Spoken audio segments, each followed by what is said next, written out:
Okay, we are actually inside the tomb of Jesus right now. The tomb was empty, but that's not what shocked them. What shocked them was the evidence of why it was empty. For 500 years, religious authorities refused to open it. They said it was to preserve sanctity, to protect holiness.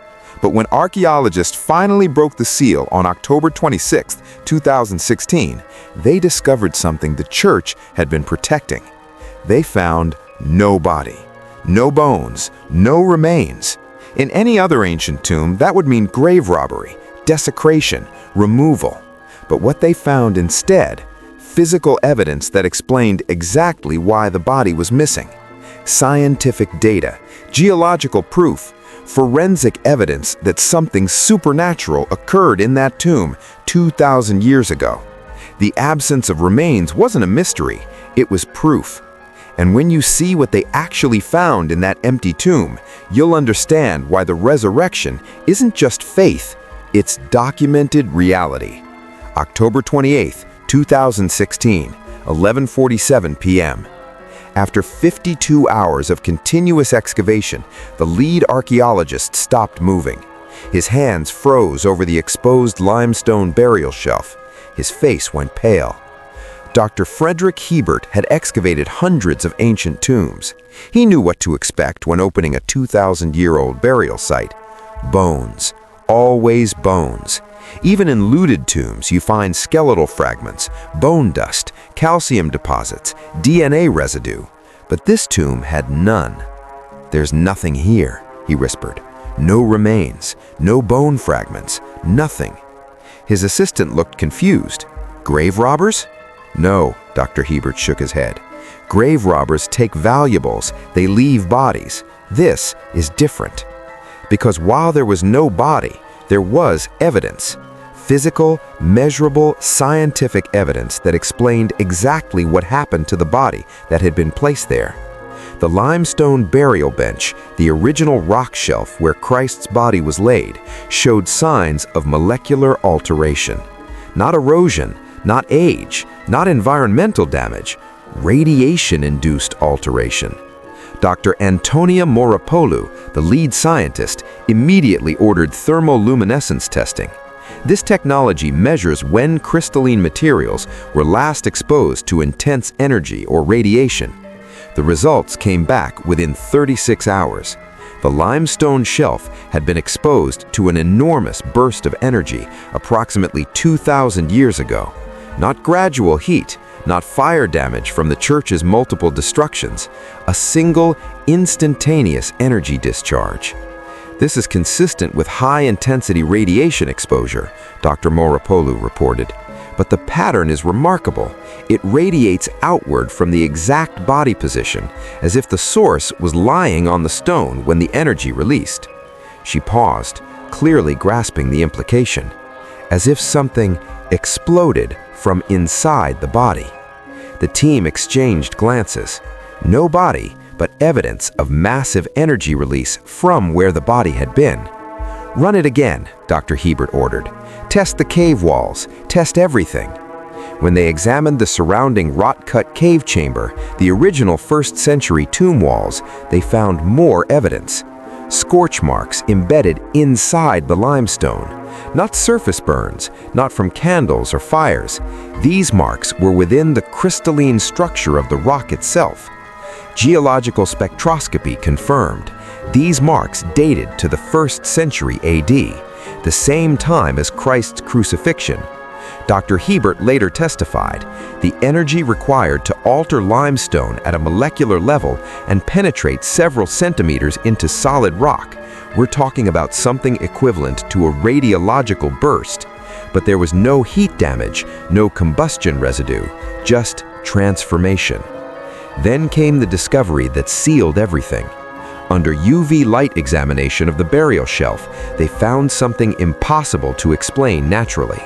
A shadowy image burned into the stone surface, the outline of a human body, not painted, not carved, not stained by bodily decomposition, seared into the rock.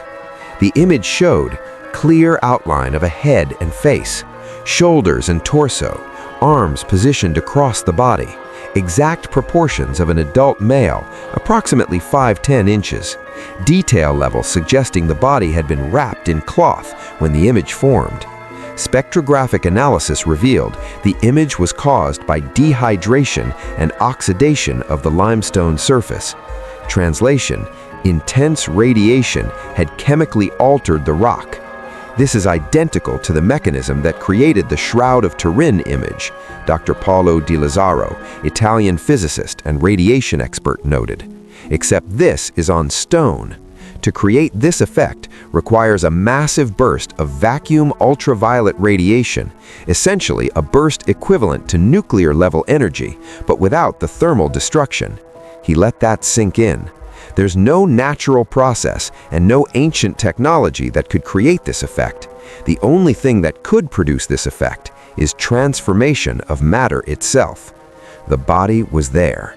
Then something transformed it, and that transformation left physical evidence burned into the stone. Act 2. The proof in the absence. 1. The burial spice residue. Chemical analysis of the stone's surface revealed myrrh, mentioned in John 19:39, aloe, mentioned in John 19:39, linen microfibers, consistent with burial cloth. John 19:39-40.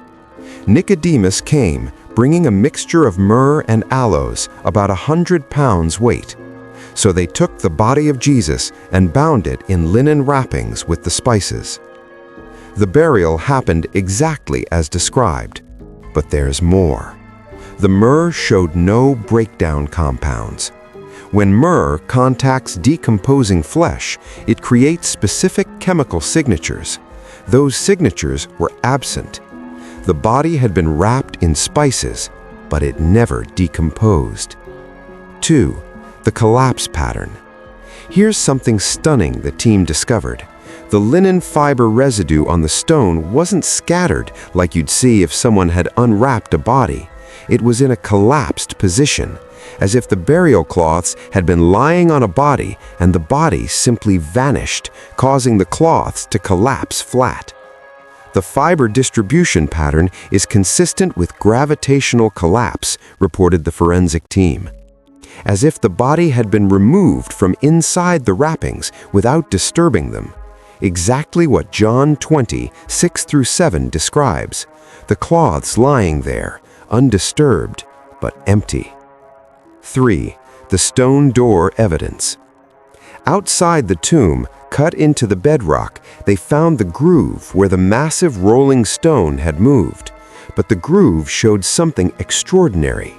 Impact fractures on the interior side. The stone hadn't been carefully rolled away from outside, it had been blasted outward from within. Fracture pattern analysis showed concussive force originating inside the tomb chamber, explosive pressure distribution, stone fragments blown outward. This is consistent with a pressure wave emanating from within the sealed chamber, the geological report stated. Matthew 28:2. A severe earthquake had occurred, for an angel of the Lord descended from heaven and came and rolled away the stone. The evidence matched the account. 4. The localized earthquake. Seismological analysis of the bedrock revealed fracture patterns radiating from the tomb, dated to 26 to 36 AD. Not a regional earthquake, a localized seismic event. Dr. Jefferson Williams, earthquake archaeologist. The fracture evidence indicates an epicenter at this location. Something occurred here that generated seismic waves. The energy source appears to be the tomb chamber itself. Something inside that tomb released enough energy to shake the earth. 5. The Roman seal. Fragments of Roman sealing wax were found in the door groove. Matthew 27:66. They went and made the grave secure, and along with the guard, they set a seal on the stone. Chemical analysis confirmed, 1st century Roman imperial seal, deliberately broken, not weathered. Break pattern indicates rupture from within. The Romans had officially sealed this tomb, and something had broken it from within. No body, but massive evidence of why there was no body. Act 3. The empty tomb proves resurrection. Here's the truth they can't escape. The absence of remains isn't a mystery, it's exactly what you'd expect if resurrection occurred. Think about it. If Jesus had simply died and been buried, there would be skeletal remains, decomposition staining, DNA residue, or bone fragments, but none of that exists. If the body had been stolen, there would be disturbed burial wrappings, scattered spices, evidence of forced entry, broken Roman seal from outside, but none of that exists either. What does exist is evidence of energy discharge from the body position, radiation alteration of the limestone, body image burned into stone, collapsed burial cloths undisturbed, explosive force from inside the sealed tomb, seismic activity originating at the tomb, zero decomposition despite burial preparation. There is only one explanation that fits all the evidence. The body was transformed.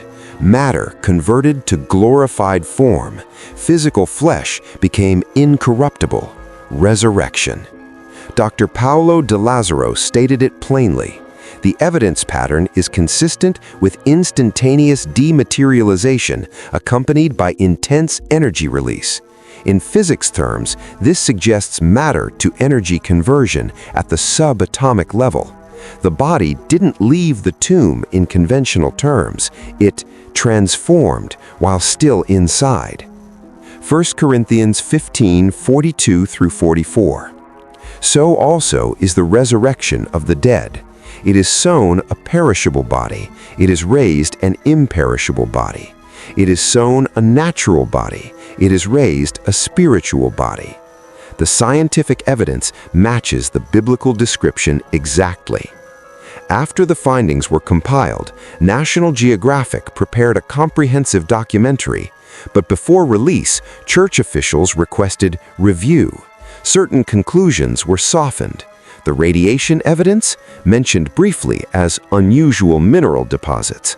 The body image on stone, photographed but described as possible shadow effect.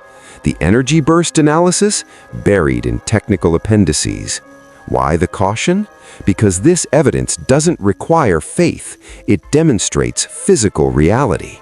The empty tomb isn't just absence of a body, it's proof of transformation. Dr. Hebert was asked off-record what he truly believed about the findings. His answer never made the official report. I've excavated tombs across 3 continents. I know what death looks like archaeologically. This tomb shows all the evidence of burial and none of the evidence of death. The body was there, then it wasn't. And the physical evidence suggests why. Something converted that body into something else. He paused. The empty tomb isn't a problem for Christianity. It's proof of Christianity. Because if Jesus had still been there, if we'd found remains, that would have destroyed the faith. But we found exactly what the resurrection predicts. Evidence of presence, evidence of transformation, and absence of death. The tomb is empty, but the evidence remains. Molecular alteration, radiation signatures, energy discharge patterns, body image on stone, collapsed burial cloths, broken seal, seismic fractures. No body, but proof of why there is no body. This is what they found when they opened Christ's tomb. Not remains, but evidence of resurrection. And after 2,000 years, that empty tomb still speaks. Death could not hold him. The grave could not keep him. He is risen. And the scientific evidence confirms what believers have proclaimed for 2 millennia. The tomb is empty because Jesus is alive. They opened the tomb expecting answers. They found something better. They found proof, not of death, but of victory over death. The empty tomb isn't a mystery to solve. It's a reality to accept. Jesus didn't stay dead. The evidence proves it. The tomb is empty, and that changes everything. He is not here. He is risen.